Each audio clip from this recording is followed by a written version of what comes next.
morning, but I woke up and I had freezing rain when I picked up the paper, and then I noticed it was pretty nice, and then it was raining, and then about noon it started snowing. So if in the Willamette Valley we think it's kind of the, good place to live, because it's kind of, steady, it's not extreme one way or the other. And the whole state itself can be pretty extreme just because of the different altitudes, the mountains, and the ocean and everything else. And I found some things that I didn't really know about. I can only remember so far back, and even that's going. So I can only really remember about to the 50s as far as, certain events, and especially weather, because, you think, well, you played all summer and skied all winter or something. And I was born up in the area where Eleanor and Farrell and Nancy lives now, up in North Valley.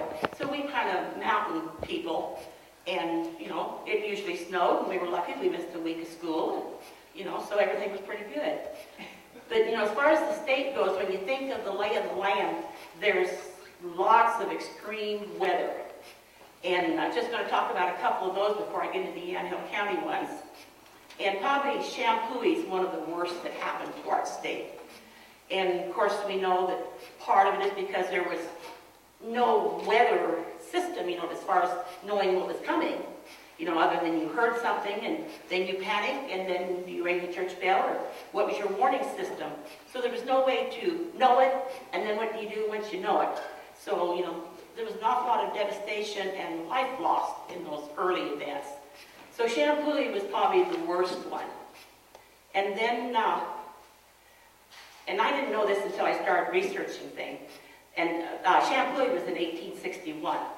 In 1894, in the city of Portland, there were 250 city blocks underwater. And that was like almost covering the first floor of businesses. I've seen pictures of that flood. So, pretty bad there. And then the Hefner flood. That's probably a classic one of not knowing what was coming. They can't even predict how many people died in that flood because they don't know how many people were in town that day, because so many got washed away and were never seen again. Maybe they lived, maybe they didn't. The hotel was full, but they don't know who or how many were there. And of course, there were no records and things. So that was one of those kind of, they estimate, 250 to 500 people lost. And then it wasn't just the town of Hefner. It was clear down to Owens and, way down to almost to Arlington, where the flood itself affected the people. And I think with the story of Hefner, you have to appreciate that man that rode his horse steady for 18 miles to warn the people downstream, and his horse died from under him. He got another horse and rode a total of 65 miles in 7 hours to warn people along the way of what was coming. And he got ahead of the flood enough to warn people. So, there's those heroes in there. But that was really a devastating one because it was one of those flash flood type things, and you just turn around and you just hear and see the wall of water, and everything's gone. It was kind of in a gully, so, the people up on the ridges, survived and could see what was happening. And that was in 1903. The Vanport flood was another one that really wiped things out, and that was in 1946. And of course, that was one of those towns that was developed because of after the war. They needed places to live. There was lots of the African-American people that moved in. And in that flood, that was one where the dike broke and the water, flooded that area. Water was over 15 feet deep, and so if you didn't get out immediately, you were one of the casualties. There was 10,000 homes destroyed in that flood, and 15 were killed. So really, when you consider how many people must have lived there, it was pretty good odds there. And then one that I had never heard of before was what was called the Central Oregon flood of 1964. And I don't even know exactly where it was located because it took out the John Day Bridge. 17 people died in that flood. And see, 64 is kind of like in our childhood, or beginning of our adulthood stuff. So I'm not quite sure of that one.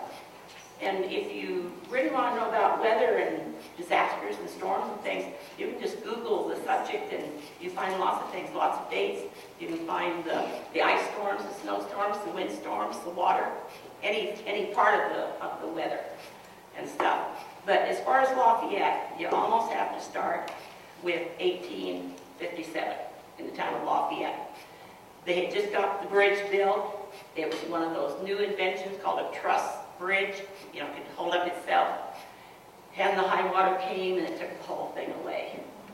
You know, of course, you know, I don't know who paid for it, whether it was Lafayette or if it was a county government paid. And I have often wondered too, since there is a bridge street in Lafayette, was that where it was built, or was it built like where the bridge is now, you know, on Lafayette Highway? So that's your homework. Figure out. Because I've never figured out what Bridge Street means, where it came from. In Dayton in 1861. And of course, anybody that lives along the Yamhill River, you know, all you have to do is look out when you're on your way to town and see how high the river is. You know, I mean, kind of know where to panic, and then if you live where, you know, it's kind of low spots. And since I live in Sheridan, I live in a spot where if my house floods, we all better pray. Because I live kind of higher up. But when I first moved to town, though, there was, at my junction, there was water. And it should have been running off toward the river. Well, at least our town made a big trench that's along Highway 18 for the water to run off. So they did some. But boy, if you live on East Main and the water gets high, we're all praying for you there too. Things, because it floods all the time. And you know, if you live around Willamina, Valley Junction, Grand Ronde, and like I say, if you live in the places where the rivers are, you know, if you live near Joe Dancer Park, you know that when the water's up, that area is going to flood. If it floods up onto the main streets, we know we got trouble because, you know, it's quite high, but we know there's lots of places. Amity's probably fairly safe, Dayton's not, you know, so tell you about some of these. So that first one with Dayton, and that took out a warehouse and all the grain storage, just took it down the river. And then in 1880 or 81, had two different stories with two different dates. It was the same flood, but it damaged the bridge, and that's the one that's on the main highway. And a building washed downstream, hit the bridge, and it was hung up on the bridge, so it was going to, you know, the bridge was going to go. The people, I don't know how they did it. They must have climbed over the side or did something, because they dismantled the building was washed against it and let it go on downstream, and they saved their bridge. And the railroad tracks got washed out and things. So the town saved their bridge that year. 1990 is the Wheatland flood, 1890. It's the Wheatland flood, and that's probably one of our most famous ones. The Columbus Day and Wheatland and the Columbus Day storm is probably one of the things that really hit us. And the Wheatland flood, of course, we know that's the Willamette River, close to the, you know, the town itself was built close to the water. And when the water came up, you know, everybody that had their grain stored in those grain elevators right along the water, because everything was shipped by, you know, the flatboats and things. And of course, they tried to save them. They'd move them up to the 3rd or 4th floor, you know, in the elevators and things. And they would try to pack out what they could. And they basically lost all that. And after that flood, then Wheatland was never much of a town or a storage place or anything after that. And then I go to 1923. See, there's about 20 years or so there, 20, 30 years that didn't find any major storms that did a lot of damage. And in 1923, it was the Newburgh Bridge. And that's that bridge that goes towards St. Paul. And again, that was one of those that something got caught on the bridge, and they were able to loosen it so it didn't damage the bridge as far as taking it out. And then it was soon repaired. But I don't know if you guys know the story of that bridge out there, because, you know, it leaves Yamhill County, and at the other end, you're in Marion County. So who are you going to have to pay for that bridge? So when they built that bridge, Yamhill County didn't want to pay for it because all you did is drive on the bridge. You know, and so why should they pay for the whole thing? It was going to end up in somebody else's county. And it did end up finally compromised that both counties shared the expense of that. And I would assume that probably they both shared the expense of fixing that. And then the very next year, in 1924, there was cold weather. For 11 straight days, there was cold weather. That was from December 15th to the 26th. And there was not very much snow on the ground, only like 4 inches of snow. But the rivers froze over, even so much that you could drive cars on the river in 1924.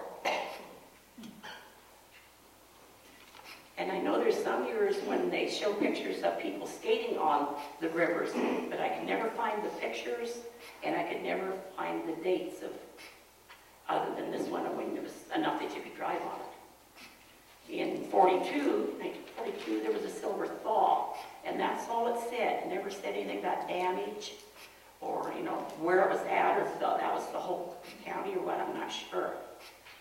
Now, we know about Grand Island lately. It's been in the news. We know what they want to do out there. And we keep hearing the stories of the families and, you know, isolation and, you know, kind of their own place out there.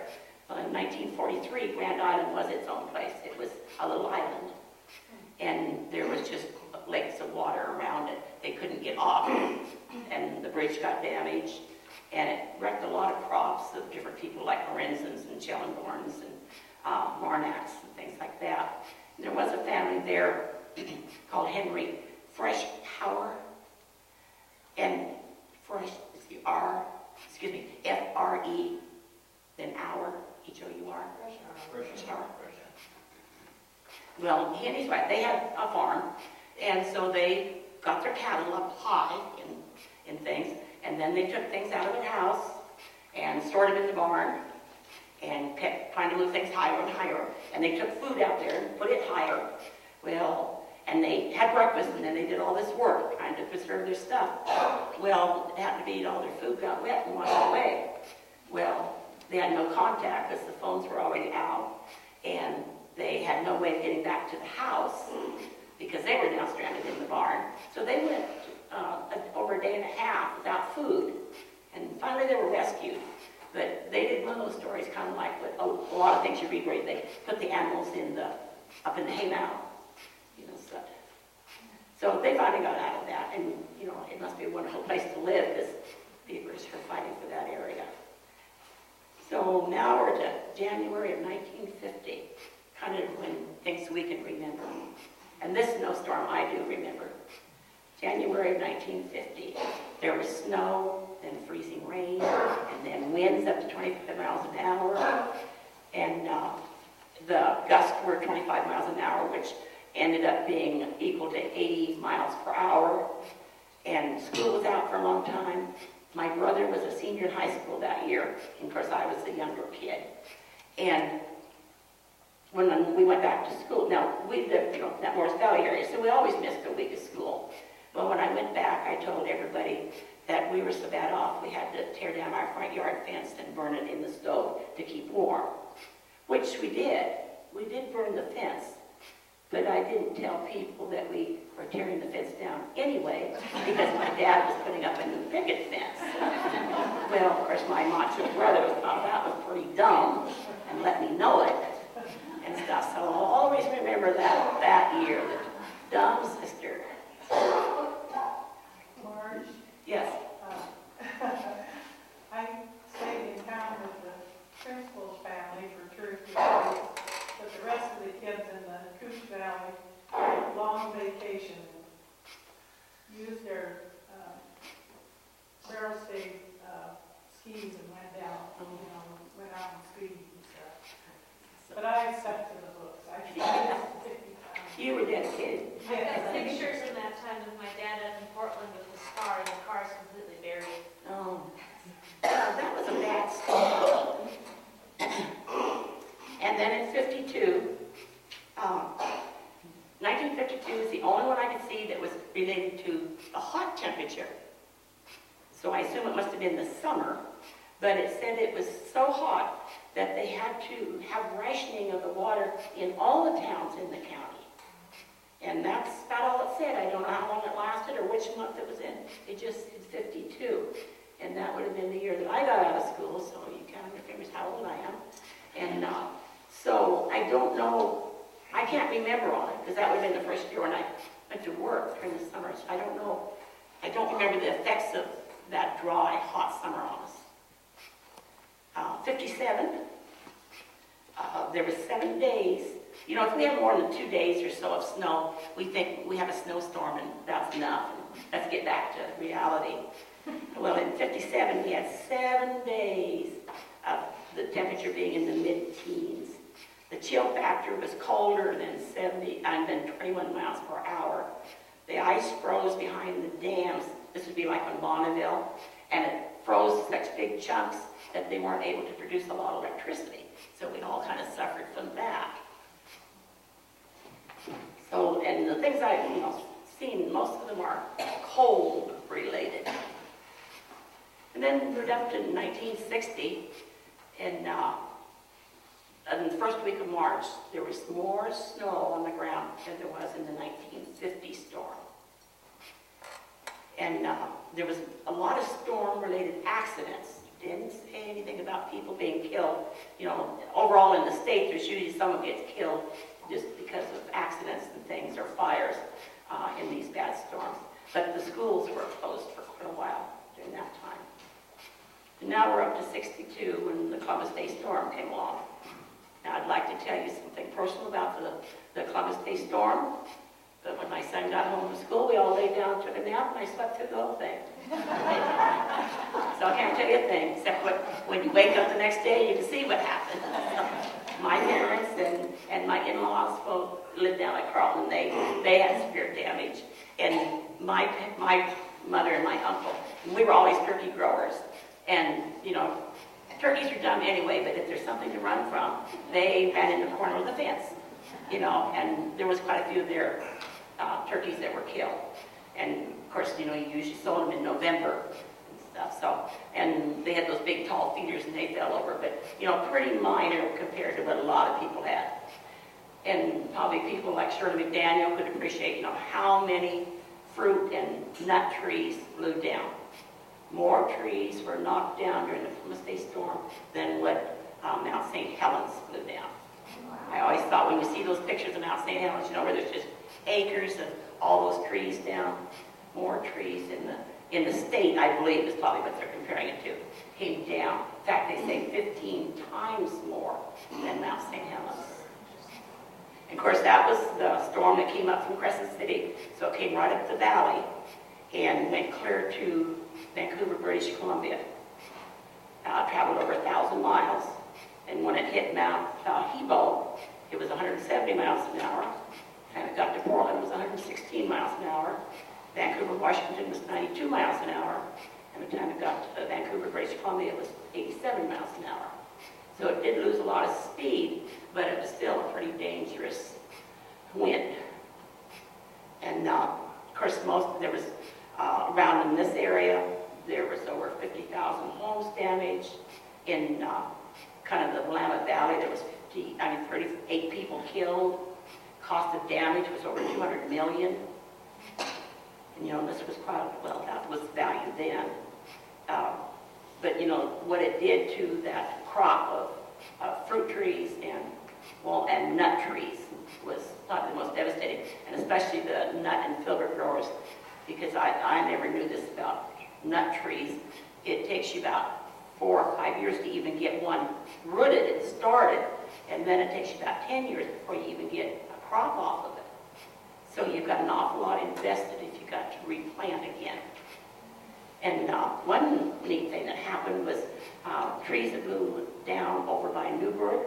Their kids in the junior high and high school would come an hour early for school, and then they'd take the school buses and the school teachers, and they would go out to the nut growers, and the kids would pick the rest of the day, and they saved all the crop that was on the ground.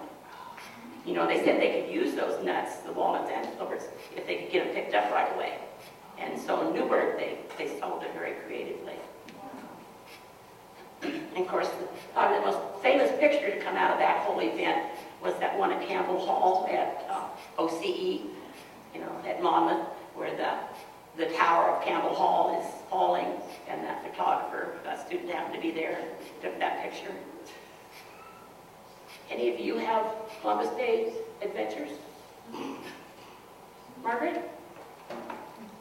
Why don't you stand up so we can hear you when you nap up here? I was working in YCHS, and I saw the metal fly off the bank, and the transformers, before they, Jim Osborne had been coming up the valley, he said there's a windstorm coming, so it was slightly forewarned, but nobody took it seriously, but you people were standing at the window watching, and this one fellow didn't get hurt, and my daughter and a friend of hers was at school, near the courthouse, the tree fell just behind them, scared those girls half to death. By the time they got to where usual, I worked there, and the other girl's dad worked downstairs. But my husband was police at the time. I could have this out for hours. My son went down and helped make sandwiches for the firemen and the policemen. So it was quite an experience. And I worked overtime at our usual for weeks and weeks after. Anyone else? Dinah?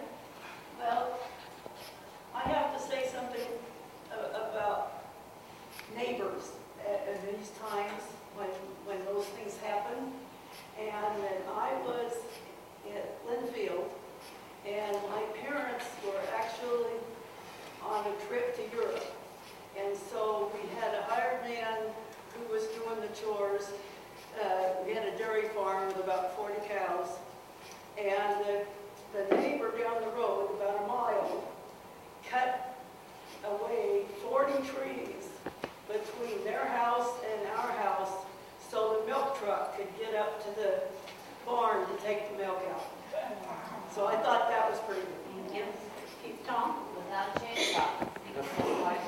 Huh? Did he have a chainsaw? Yeah, by the end of it, yeah. Keep Tom? I was at photography back then too, and I went to take pictures at a wedding that day, October 12th. And the wedding went on. It was in West Salem. I was in downtown Salem. It was quite a chore just getting over to West Salem. But they had the wedding anyway, just candles in the church because there's no power anywhere. I'll bet that couple never forgot their anniversary day. Yes. I was 26 years old in 1962, and I was employed by the city of Water and Light here in McMinnville, in a very poor, tiny river power company. We were very busy, but actually, as I recall, in less than 10 days, we had everything back online here in McMinnville. So some of the linemen from Acton went work for PG. PG brought people in from all over the country to this military. You know, like you said, came in, Crescent City, for Seattle, or for the north. That's why the difference between, that was an interesting number I ever heard before about the number of trees down in the company from compared to Mount St. Helens. But I lived in a long few worse when that thing happened. But anyway, that's because of the geographical area. You know, St. Helens was pretty confined, where we're talking just 1,000 mile difference. Yeah. Anyway, say that the Water and Light, as usual, performed very well for the length of time. It's not unusual on PGE power to be out of power for 5 to 10 days in the winter, and a normal southwester here in Oregon. While I think about it, let me tell you that there was a man that was head of the civil defense here in McMinnville. I won't say his name, I don't have it written down even. But he was the one that was in charge of that. You know, so if there's a disaster and something that needs attention, that was his job. He was on vacation down in Lincoln City. So they called him. They did get through. They called him. He said, I'm on vacation. I'm not coming back to work. Well, he waited until the weekend, and he came back. I think he was back on a Sunday. He never reported for work till Wednesday. They called him before the city council and stuff. And Joe Dancer was one of them that was in the article that was, you know, evaluating him and stuff. But the man was adamant. He was on vacation. You know, didn't matter what was happening to his hometown stuff. So I do have the article, it has the man's picture in it. That's a feral. Well, the fires were really late that year getting right, and after the storm, we had beautiful weather. The sun came out, and it was warm, and everything. So I canned tomatoes, made tomato juice on the camp stove, because we didn't get our electricity back for about 10 days. So, I just remembered all that. You had that other power company, didn't you? PG? Yes. But we were on the loop, and everybody else had electricity, but they always left us till last, because there's only been a few families there. So we can get along, you know. Surely. I just started working in McMinnville, but driving back and forth, and Byron and I were at Timrick and McNichols that day.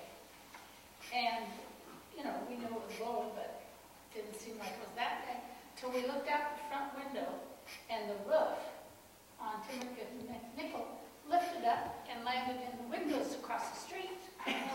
So when they went up to look, of course, the roof was gone, so Byron and a couple guys went out to his brother-in-law's, brought back a canvas, covered up the canvas.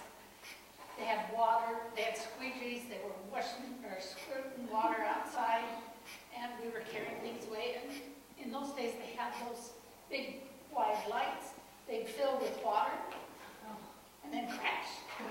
They didn't hit one shelf full of all those nice glasswares and stuff. They were positioned so they hit between them. Yes, there's somebody. Oh.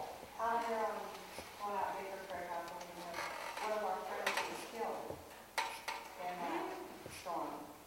He was out down feeding his stock in the barn there, and his 11-year-old daughter was standing up there to the window, and she's looking down, and she saw that timber come down and hit her dad. And the girl is still suffering from it today. She's almost 60 years old, and it just did a real number on her. She was Daddy's little girl. She was a little tomboy. And Grandma and Mama were sort of these just little people like in San Francisco, what have you. And it was really sort of sad. But I can remember listening to the radio. I lived out on 27. And it was like this monster was just crawling along. And they're coming down by New Jersey. And it just kept coming up, and they kept giving these reports as it was crawling, and I'm thinking, oh, surely it'll stay over by Salem and on that side. And pretty soon, I could see Wortman Park over there, and the trees just lifting up like this, and then there goes another one.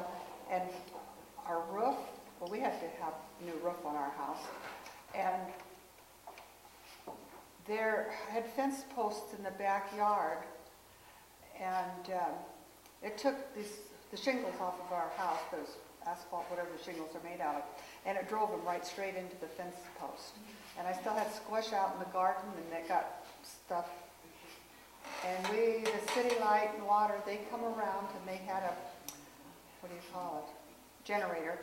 And they hooked it up to our deep freeze and the neighbor's deep freeze, and every so often they'd come by and recharge our deep freezes, so we didn't lose what we had in there. It was an unforgettable event.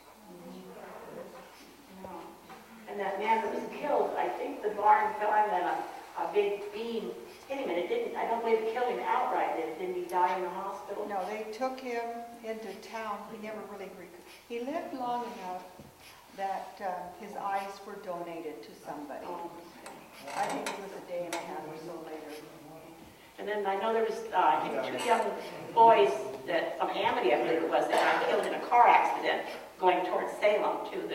So there were local casualties from the Columbus Day storm. And there were an awful lot of cattle killed, too. There were several dairy barns that had the hay mound completely full of hay, heavy weight. And then with the wind, and things just came right down. And I know if you look at, there's some of those newspapers over there, well, no, I didn't bring them. Anyway, they showed the dead cattle and stuff. And of course, they couldn't get to all of them. They weren't all killed outright. And, they had to kill them as they could get to them, things like that. So there was a lot of stock that was lost. And if it wasn't, squashed or something, the chickens blew away, the turkeys blew away, things like that. you know, never found from the water, the sheep, you know, couldn't get away from it and stuff like that. So there wasn't an awful lot of livestock that was lost. Okay, we'll get through the rest of this pretty fast here. So we're up to 1989. 40-mile-an-hour wind, chill factor at -65. Then that one, that was in February. It damaged crops, closed mills, froze pipes. They couldn't do anything with logs because everything was froze so bad and stuff. So it was one that kind of put people out of work for quite a while and things. So a little bit go along with that one. And then the tornado at Newburgh. I have it as 1992. And that's what, you know, that's the only record I found of the tornado. But I didn't think it was that long ago. Because, you know, when they talk about Owensville this year, they say, you know, if there was one in Newburgh, you know, so and so. I don't know if they ever gave the date of it, but it just doesn't seem like it was that long ago. So if you ever find any reference to the Newburgh tornado, let me know. And then in 95, December, I don't remember on this, but I think we just go with the flow, you know, and you wake up and whatever the weather is that day. But December 12, 1995, there was a windstorm in 3 western states, 80 miles per hour through Yamhill County. Basically, there wasn't much damage, but most towns, other than, where's Dawn? Other than McMinnville, there wasn't any power outage. I mean, no, the other way around, I guess, isn't it? Mac was the only one that did have power, and everybody else was out of power, because we all have PG&E and stuff. So that's December 12th, 95. Okay, next spring in February, 5th through 9th, was the worst flood. It was even worse than the one in 64. So that's February of 96. November of 96, that was one year when Mac Parks got hit real bad. Of course, we know the lower part, you know, Cosine Ditch always fills up, and Joe Dancer Park always, you know, fills up too. And then January of 97, the South Yamhill crested 55 feet. 50 feet is the flood stage. So for over a year there, about every 6 months, there was something bad going on. And then, of course, the snow of 2008. And, you know, we always want the ideal Christmas snow with the snow and the, you know, the kiddies coming and, you know, and everybody's nice and warm and dry and not wet and all that other stuff. You know, and it's nice for 1 or 2 days. It's nice to have the kids home 1 or 2 days. But 11 days straight with snow, and it was registered as one of the top storms of the Northwest since 1880. And that was in December of 2008. There was 1.5 feet of snow in lots of areas, just below freezing, you know, and it just seemed like it went on forever. And it was Christmas break time, and like I say, you know, and I live about half a block from the famous Chapman Hill at Sheridan. That's where every kid who has anything to fit inside it will go sledding. You know, whether it's the dishpan or a fancy sled and stuff. And the kids were just sopping wet and stuff. But we always seem to make it. We're all here. We can remember them. You know, it's like, oh, that was last year, and now this year. Crater Lake in 1950 had 313 inches of snow one year. And the driest year in history was 1939. And just like in Sheridan, you know, we have lots of floods. And one flood we did have was, you know, that 63 flood. No, 64, because we got a brand new high school in 63. We had brand new gym floor, all nice and pretty. And of course, our high school is a half a block off the main drag. And we drove through town to see how deep the water was. You know, the water just splashed right in the door. And they saved everything in the high school. Nothing got ruined. But it was certainly a test for the town heat and stuff. And thank goodness for San Daniels. And And so Sheridan has put out, this year they put out a little pamphlet for people, when they pay their water bill, you can take this pamphlet, and it tells about the floods in Sheridan, what you can do to prepare, what to look for, things like that. And one thing was that if you are in an area that is prone to flooding year after year, even if you have flood insurance, don't count on that insurance helping you. If you knowingly go back there and live, even though you have renters, you have flood insurance, if you knowingly go back to a place that floods, it might not cover you. So do be careful if you're one of those. There's lots of them in Sheridan. Things. So you can see there's lots of weather that goes on, and it's amazing what bad weather we've had in Sheridan. I mean, Sheridan and the whole Yamhill County and things, and thank goodness we have records. There's lots of articles, pictures, the ones on the round table, the ones that Tom dug out of the archives for me, and stuff. So take a look and see what you can find. If you ever want to do any research on a certain area, we have a file that says Yamhill County weather disaster.